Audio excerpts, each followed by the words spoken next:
Um destaque internacional agora, no quarto e último dia de convenção do Partido Republicano, o presidente dos Estados Unidos, Donald Trump, oficializou a candidatura, reforçando o discurso de que as eleições decidirão o caminho do sonho americano. Trump manteve o tom elevado das críticas ao democrata Joe Biden, a quem acusou de ser um destruidor dos empregos no país, afirmando que o mesmo aconteceria com a grandeza americana. Ele baseou o discurso como sendo a figura que poderá realocar os Estados Unidos em um rumo economicamente próspero e destacou a melhora na economia e na empregabilidade durante seu mandato, lembrando que gerou 10 milhões de empregos em 10 meses.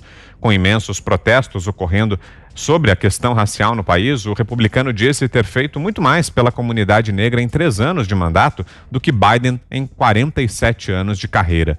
Donald Trump disse ainda que Joe Biden entregará os Estados Unidos à China caso seja eleito, e ironizou, dizendo que a agenda do democrata é Made in China.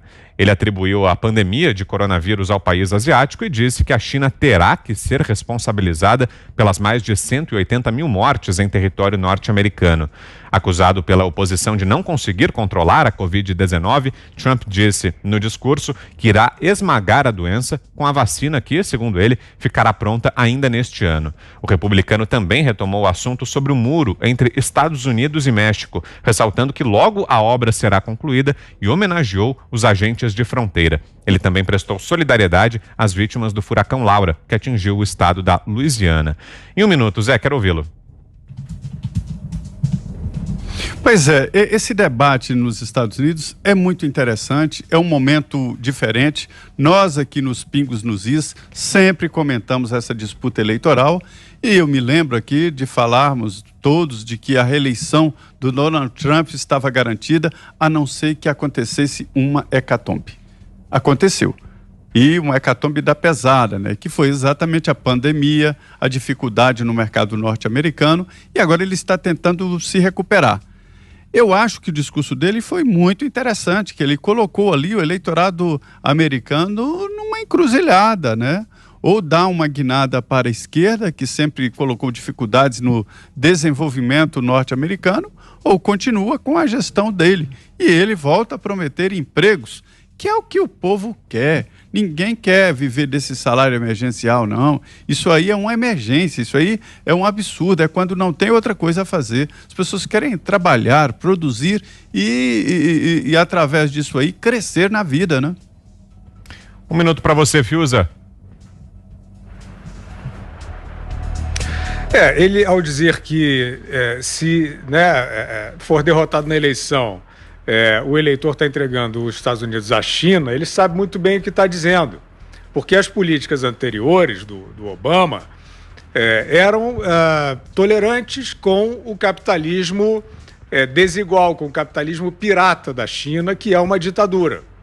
Então, o Donald Trump, nada demais, não teve nada de xenofobia, nada desse tipo, apenas vou defender os interesses nacionais contra um competidor eventualmente desleal por conta do regime que vigora lá. E ele está dando recado também, né, em relação a quem está fazendo demagogia racial, mostrando que há hoje claramente uma distinção entre aqueles que defendem os interesses dos negros e legitimamente é necessário que defenda, e os que estão usando isso de forma demagógica, como está acontecendo na NBA, para fazer política contra o Trump.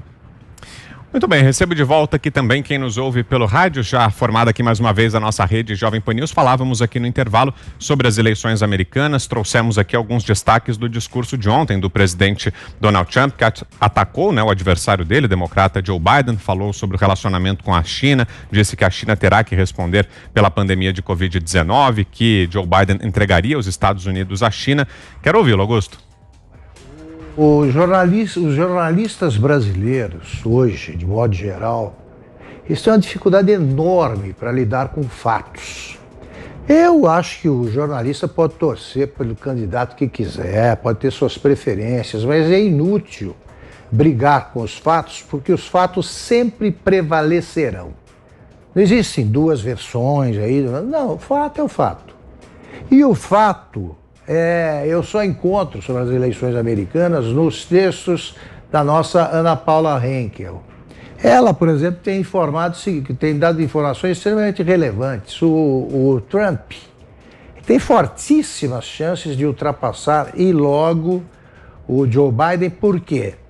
Primeiro porque a economia começou a se recuperar rapidamente. Eles viram que foi certo, né? Não optar pelo lockdown ali, não fazer aquele terror no combate ao coronavírus. Se não me engano, 9 milhões, 30 milhões foram de empregos, sumiram numa primeira etapa. 9 milhões já recuperaram e vem crescendo. A economia vai bem e o PIB vai cair menos do que se imaginava e o Trump, embora não desfrute da situação que tinha antes da pandemia, e sem a pandemia ele não precisaria fazer campanha. Com a pandemia ficou mais equilibrada, a disputa num determinado instante. Mas agora que ele vai começar a campanha para valer, ele vai lidar com o adversário, e isso também é a Ana Paula que informa, que costuma lembrar frequentemente a Dilma Rousseff. É um especialista em platitudes, gafes. Então ele deixa mais animados os companheiros de campanha dele quando ele fica quieto. Eu não sabia que o Biden era tão bobo, essa é a palavra correta aí. E isso de bobo, o Trump não tem nada. Então os jornalistas brasileiros e americanos, primeiro eles fizeram o Trump perder para Hillary Clinton. Como ele se elegeu, ele sofreria impeachment. Como não sofreu, ele não vai conseguir a reeleição. Pois olha, cada vez que eu leio um texto desse tipo de jornalista engajado, eu acredito mais no contrário. Acho que as chances do Trump são cada vez maiores.